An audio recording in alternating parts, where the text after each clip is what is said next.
자, 여러분, 우리가 잘 아는 대로 다윗이 아직 어렸을 때, 그가 아직 어린 목동으로 양들을 칠 때 어느 날 그 시대에 온 나라가 다 존경하는 사사이면서 주의 종이었던 사무엘이 그 집을 찾아왔어요. 다윗의 아버지 이새에게, 이새여, 네, 하나님이 보내셔서 내가 그대에게 왔소. 그대 아들들 중에 한 사람이 장차 이 나라의 왕이 될 거예요. 여러분, 그 얘기를 들은 이새가 얼마나 놀랬겠습니까? 그래서 사무엘이 이새에게 이제 그대의 아들들을 한 사람씩 내 앞으로 좀 데리고 오시오.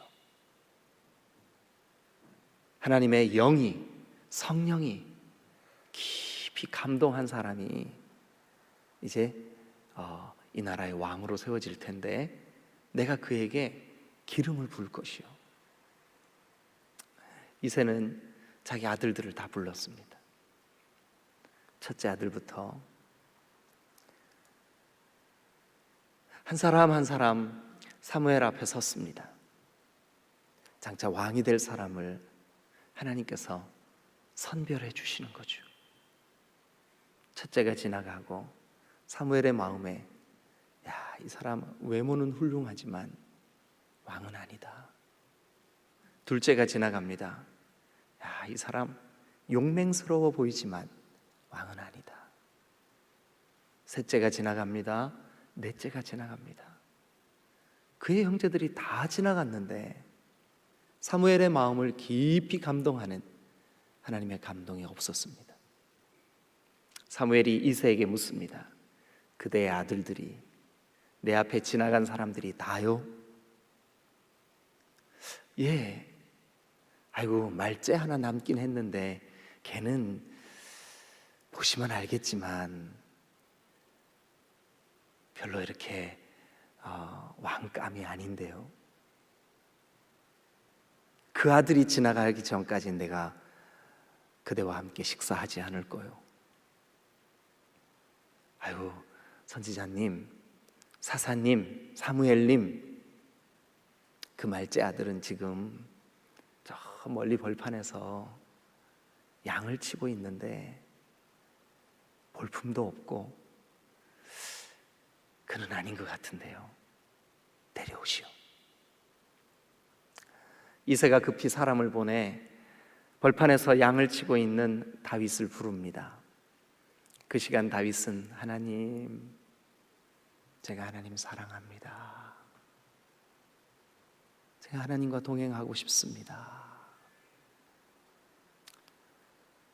벌판에서 아버지가 맡겨놓으신 양들을 정말 하나님 앞에, 하나님의 임재 앞에 예배하듯 그렇게 양들과 함께 시간을 보내고 있었던 다윗이 이제 사무엘 앞에 불려갑니다. 하나님의 성령이 사무엘에게 충만하게 감동을 주십니다. 이가 곧 그니 일어나 기름을 부어라. 다윗이 사무엘 앞에 무릎을 꿇고 사무엘은 그의 허리춤에 차고 있던 기름을 취하여서 다윗의 머리 위에 붓고 장차 그대가 이 나라의 왕이 될 거요. 하나님의 약속이었습니다. 그런데 그날 이후에, 하나님의 약속을 받은 이후에 다윗은 그 나라의 현재 왕인 사울의 미움이 되어 언제 죽임을 당할지 모르는 위험 속에 하루하루를 보내기 시작합니다. 실제로 어떤 날은 사울의 칼이 다윗의 얼굴 옆을 스쳐 지나갈 정도로 위험한 때도 있었습니다. 사울이 풀어놓은 군사들이 다윗을 잡아 죽이기 위해서 눈에 불을 켜고 다윗을 찾습니다. 다윗은 습한 동굴 속에서 자기의 목숨을 지키기 위하여 참으로 그 시대에 마음이 상하고 빚지고 갈 곳 없는 불황아들과 같은 그 사람들과 함께 이리 피하고 저리 도망다니며 힘들고 고달픈 인생을 살아야만 했습니다. 그러면서도 그 고단한 도망자의 삶을 이기게 한 유일한 희망과 위로는 다윗이 드리는 예배였습니다. 때때로 하늘을 바라보며 정말 반짝이는 별들 아래서 다윗은 주님의 이름을 불렀습니다. 그때마다 어김없이 하나님의 거룩하심이 다윗에 임재해 주셨고, 다윗은 그 하나님의 임재 앞에 감격스럽게 현실을 이길 수 있는, 현재의 상황을 극복할 수 있는 힘을 얻었고 용기를 얻었고 그의 마음이 충전이 되었고, 여러분 그렇게 10년이 지나고 11년이 지나고 12년이 지나도 끝도 보이지 않는 답답하고 힘든 세월을 넉넉히 이길 수가 있었습니다. 결국 하나님이 다윗을 그 나라의 왕으로 세우실 때 다윗을 세우신 이유가 하나 있었습니다. 그것은 뭐냐 하면 그는 예배의 사람이었습니다. 예배의 사람이었습니다. 예배할 때마다 마음을 다해 하나님을 찬양했습니다. 마음을 다해 하나님이 주시는 말씀 앞에 반응했습니다. 아멘 했습니다. 마음을 다해 하나님의 임재가 느껴질 때마다 감격스럽게 하나님을 높여드렸습니다. 그래서 다윗의 별명이 뭐냐 하면 예배의 사람이었습니다. 예배의 사람이었습니다. 노래 잘하는 자, 찬송 잘하는 자 다윗, 그는 예배의 사람이었습니다. 그가 다룰 수 있는 악기를 가슴에 품고 수금을 품고 비파를 품고 그 모든 것으로 주님을 높이고 찬양했습니다. 높이고 찬양할 때마다, 높이고 하나님을 예배할 때마다 그는 그의 현실 속에 있었던 아픔과 괴로움과 위험과 어둠과 슬픔을 넉넉히 이길 수 있는 모든 비결이 예배에 있었습니다. 여러분, 만약 우리 디딤돌 교회가 이 풍성한 예배가 회복되지 않으면 우리에게는 소망이 없습니다. 예배가 살아있는 교회, 예배를 통하여 하나님의 만져주심, 하나님의 위로하심, 그 말씀이 우리의 심령에 와서 부딪히고 그 말씀 때문에 용기를 얻고 다시금 또 일어서서 하나님 앞에 믿음으로 반응할 수 있는 그 예배. 여러분, 예배가 살면 교회가 삽니다. 예배가 살면 우리의 삶이 여러분 새 힘을 얻게 될 줄로 믿으시기를 축원합니다. 하나님은 다윗이라고 하는 이 사람이 올려드렸던 그 감격스러운 임재의 예배, 하나님의 말씀 앞에 깊이 반응하는 그런 예배, 그 예배에 대한 그리움이 있으셨습니다. 우리 성경을 한 곳 찾습니다. 151호입니다. 151호. 사도행전 15장 15절 그렇게 외우세요. 사도행전 15장 15절 151호. 자, 한번 가보겠습니다. 다 같이 펴시길 바랍니다. 사도행전 15장 15절 신약 성경입니다.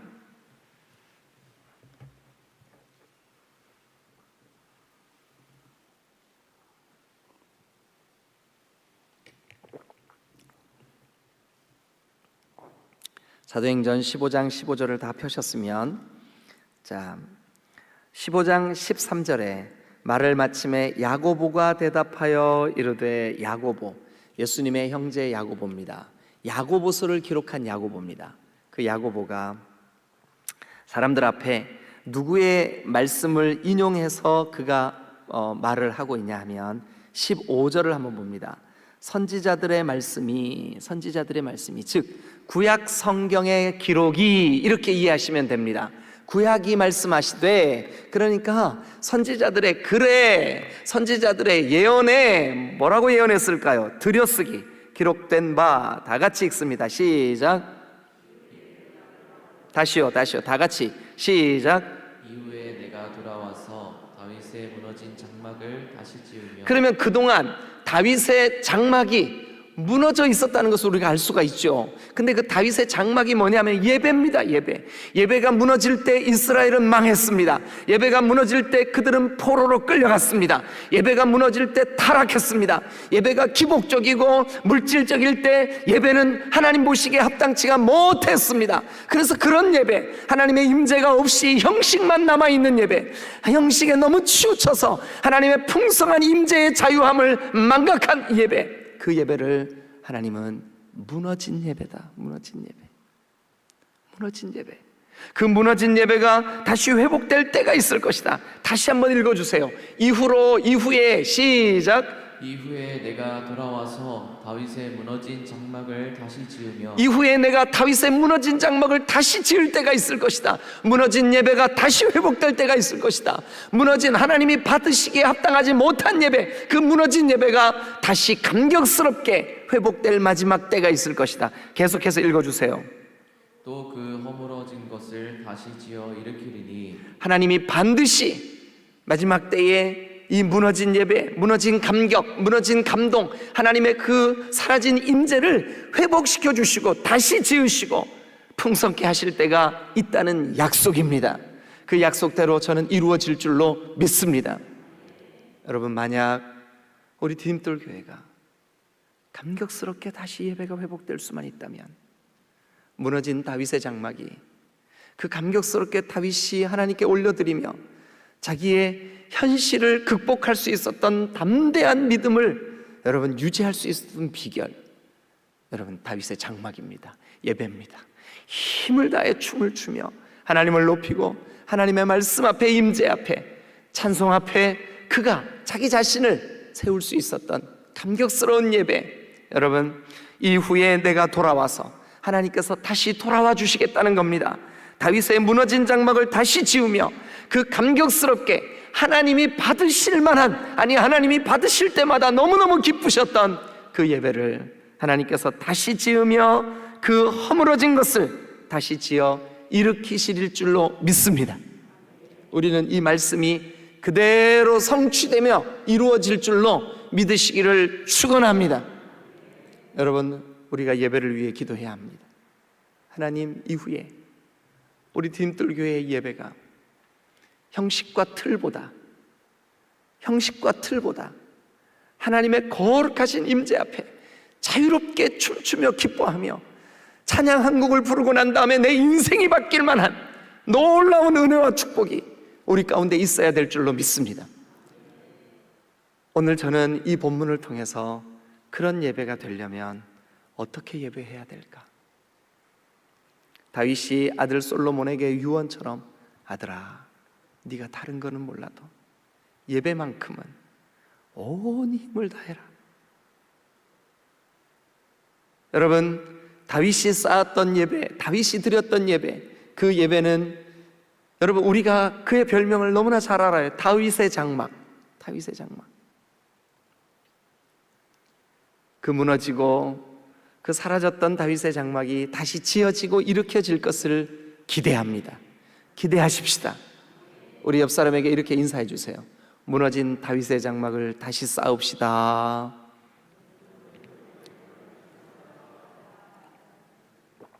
자, 이제 우리가 다시 역대하 5장 본문으로 돌아가 보시죠. 마지막 절 13절과 14절, 13절의 맨 끝에, 13절 맨 끝에, 그때에 찾으셨나요? 네, 그때에 하나님의 임재가 있는 예배가 드려질 때에입니다. 밑줄 긋고 그렇게 써놓으세요. 하나님의 임재가 있는 예배가 드려질 때, 그때에 쉐키나, 즉 하나님의 영광, 영광의 구름, 그것을 쉐키나라고 합니다. 영광의 구름. 그러니까 하나님이 이곳에 함께 계신다라고 하는 증거로 나타난 그 영광의 구름, 영광, 그 영광의 구름, 여호와의 전에 구름이 가득한지라. 제사장들이 그 구름으로 말미암아 그 구름 밑줄 긋고 거기에다가 쉐키나 이렇게 쓰세요. 이 쉐키나는 하나님의 임재를 가리킬 때 쓰는 단어입니다. 하나님의 임재를 상징하는 구름이 풍성할 때 쉐키나. 그러니까 솔로몬이 성전을 다 마무리하고 성전의 기구들을 다 갖추어 놓고 감격스럽게 예배를 드립니다. 하나님 앞에 봉헌합니다. 그런데 그 예배의 순간 하나님의 임재로 온 성전 안이 가득했습니다. 여러분, 여러분들의 심령의 성전, 여러분들의 영혼의 성전, 여러분들 마음마다 하나님의 임재가 예배 때 예배를 통하여서 쉐키나의 영광이 충만하시면 좋겠어요. 할렐루야, 할렐루야. 절망하고 마음에 쓴뿌리가 있고 상처를 받고, 아니 매일매일 똑같이 다람쥐 쳇바퀴 돌듯이 도는 이 삶의 고단함을 느끼고 있는 심령들이 예배의 자리에 하나님의 그 거룩하신 임재를 조금만 맛본다 할지라도, 조금만 맛본다 할지라도 그 하나님의 임재 때문에 놀랍도록 영혼이 소생되는 것을 여러분 경험하시기를 주님의 이름으로 축복합니다. 우리 교회가 그랬으면 좋겠어요. 그랬으면 좋겠어요. 자, 여러분, 그러면 우리 한번 그냥 이 본문에 있는 말씀 그대로 한번 따라가면서 어떤 예배를 드릴 때 그 쉐키나의 영광이 충만하게 솔로몬과 그와 함께 예배하는 이스라엘 백성들, 아니 이 예배는 사실은 다윗의 예배예요. 다윗이 준비했고 다윗이 레위인들을, 제사장들을 우리가 그동안 쭉 살펴봤잖아요. 제사장들을, 레위인들을 그 예배의 기물들과 기구들을 유언처럼 솔로몬에게 지시하고 다 알려주고, 그렇게 감격스럽게 우리가 하나님을 예배하자. 그래서 이 예배는 사실은 다윗의 부탁이에요. 다윗이 부탁했던 그 예배, 다윗이 경험했던 그 하나님의 임재가 있는 그 예배. 이곳에 오셔서 이곳에 앉으소서, 이곳에서 드리는 예배를 받으소서. 주님의 임재가 충만한 예배를 드리려면 우리가 어떻게 해야 될까요? 자, 우리 11절부터 하나님의 임재를 경험했던 이스라엘 백성들이 올려드린 그 예배, 그 예배의 특징을 몇 가지만 한번 살펴보죠. 자, 11절 다 같이 읽겠습니다. 시작. 이때에는 제사장들이 그 반열대로 하지 아니하고 스스로 정결하게 하고 성소에 있다가 나오매. 자, 이상한 말씀 하나 있죠. 우리가 그동안 이 말씀을 나누면서 다윗이 철저하게 준비했던 거 뭐였었습니까? 역대상 22장부터 마지막 장까지, 더 구체적으로 말씀드리면 27장까지 다윗의 준비였어요. 준비. 제일 먼저 준비했던 게 레위인이에요. 숫자가 얼마나 많았습니까? 32,000명이었었어요. 여러분, 그런데 그 많은 사람들이 오늘 여기 보니까 이때에는 제사장들이 그 반열대로 하지 아니하고, 이 말씀을 묵상하면서 저는 왜 이런 말이 여기 써져 있을까? 반열대로 안 했으면 그 성전에 그 많은 사람들이 어떻게 들어왔을까? 제사장들도 제사장 수가 너무 많아가지고 12로 나누어서 한 지파에 한 지파가 교대가 돼서 예배할 때마다 제사장들이 교대를 했어요. 1000명 단위로 1000명씩. 그런데 여기 성경에 보면 제사장들이 그 반열대로 하지 아니하고, 이 말씀을 묵상하면서 이런 생각이 들었습니다. 전통이나 습관에 매이지 아니하고, 전통이나 습관에 매이지 아니하고, 그 틀이나 이런 것에 매이지 아니하고 어떻게 했을까요? 스스로 정결하게 하고.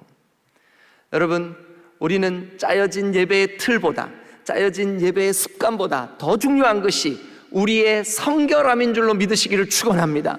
하나님, 내 영혼이 정결케 되게 하여 주옵소서. 예배 자리에 나와 가장 먼저 여러분들이 자리를 잡고 앉아, 주님, 제가 주님 앞에 용서함을 구합니다. 주님, 나의 마음이 정결하게 되기를 원합니다. 하나님, 내 심령을 보배로운 십자가의 피로 씻어 정결케 하여 주옵소서. 정결함으로 드려지는 예배가 하나님의 임재가 있는 예배가 될 줄로 믿으시기를 축원합니다. 우리는 너무 틀에 익숙해져 있어요. 여러분, 전통이나 관습 이런 것 때문에 하나님의 그 풍성하신 은혜를 놓치고 있는 바리새인들을 향하여 예수님은 아주 너무 적나라한 그런 말씀을 그들에게 하셨어요. 여러분, 바리새인들은 그들이 정해진 예배의 습관, 예배의 틀, 예배의 순서, 예배의 시간 정확하게 한치의 오차 없이 그거를 지켜내는 사람들이었습니다. 그런데 안타깝게도 10년, 20년, 30년 평생을 예배하는 바리새인들에게는 하나님의 임재가 없었어요. 그러나 죄인들, 세리들, 하나님의 은혜 앞에 너무나 감사하고 감격스러워 하나님의 아들이신 독생자 아들 예수 그리스도 앞에, 하나님, 내 죄를 좀 용서해 주세요, 주님의 은혜와 긍휼을 구하는 그 사람들에게는 하나님이 풍성한 은혜를 주신 줄로 믿습니다. 오늘 우리의 마음이 높아지지 않고 겸손한 마음으로 주님, 나를 불쌍히 여겨주세요, 나를 정결하게 해주세요. 여러분, 그런 사람에게 하나님의 임재가 풍성할 줄로 믿으시기를 축원합니다. 자, 그래서 11절 여러분 밑줄을 그으시고 옆에다가 메모해 놓으세요. 전통이나 습관에 매이지 않고 정결함을 추구하는 예배, 정결함을 사모하는 예배. 이때에는 제사장들이 그 반열대로 하지 아니하고 스스로 정결하게 하고 성소에 있다가 나오매. 자, 12절 노래하는 레위 사람 아삽과 헤만과 여두둔과 그의 아들들과 형제들이 다 세마포를 입고 제단 동쪽에 서서 재금과 비파와 수금을 잡고 또 나팔 부는 제사장 120명이 함께 서 있다가 나팔 부는 자와 노래하는 자들이 일제히 소리내어 그 다음에 보면 여호와를 찬송하며 감사하는데 나팔 불고 재금치고 모든 악기를 울리며 소리를 높여. 여러분, 하나님의 풍성한 임재가 있으려면 여기 지금 모든 악기를 울리며 일제히 노래하는 아삽, 헤만, 여두둔, 이 사람들, 우리가 지난번에 역대상에서 보았듯이 이 사람들은 하나님께서 찬양을 맡겨준 사람들인데 그들이 한 마음으로 일제히 모든 악기를 동원해. 여러분, 우리가 먼저 마음이 하나가 될 때 하나님이 임재해 주실 줄로 믿습니다. 지체를 사랑하고 지체를 위하여 기도하는 마음으로 우리가 마음이 하나, 우리가 서로 사랑할 때, 서로 사랑하는 뿐만 아니라 온전히 마음이 하나가 될 때, 온전히. 그래서 여러분, 예배하기 전에 혹시 형제에게 원망 들을 만한 일이 있다면, 원망할 만한 일이 있다면 먼저 사과하시고 용서를 구하시고, 그리고 예배해야 되는 이유가 바로 이것입니다. 우리의 마음이 전심으로, 여기에 있는 우리 모두가 전심으로 한 마음이 될 때, 여러분, 여호수아와 이스라엘 백성들이 여리고를 치고 이제 아이성을 치려고 하는데, 여리고에 비하면 아이성은 볼품없는 성이었습니다. 작은 성이었습니다. 그런데 실패했습니다. 왜 그랬을까요? 마음이 흩어져서 그랬습니다. 그 중에 한 사람이 죄를 범하였기 때문에 그랬습니다. 우리 중에 누구라도 마음이 하나가 되어 예배 자리에 전심으로 나오지 못하면 하나님의 임재는 있을 수가 없습니다. 오늘 이 본문은 우리에게 하나님의 임재가 있는 예배의 비밀을 알려주십니다. 모두가 마음이 하나가 될 때, 전심으로 일제히 모든 악기를 동원하여 하나가 될 때, 여러분, 우리 하나가 돼야 됩니다. 리더십의 교체의 가장 중요한 일은 우리가 마음이 하나가 되는 겁니다. 그러기 위하여 성령 하나님, 우리를 하나 되게 하여 주옵소서. 성령 하나님, 우리를 하나 되게 하여 주옵소서. 하나 되어 예배할 때, 온전한 마음으로 하나 될 때, 모두가 하나 되어 예배할 때, 일제히 예배할 때 하나님 임재해 주실 줄로 믿습니다. 여러분, 여러분, 우리가 하나 돼야 돼. 하나, 어떻게 하나 될까요? 서로 사랑할 때. 그래서 예수님이 이 땅에 오셔서 크고 첫째 되는 계명, 네가 너희들 한 사람 한 사람이 하나님을 마음을 다해 사랑하지. 둘째 계명도 이거와 똑같아. 너희가 너희 주변에. 여러분, 우리 진짜 진심으로 옆에 있는 사람에게 사랑합니다 한 번만 해봐 주세요.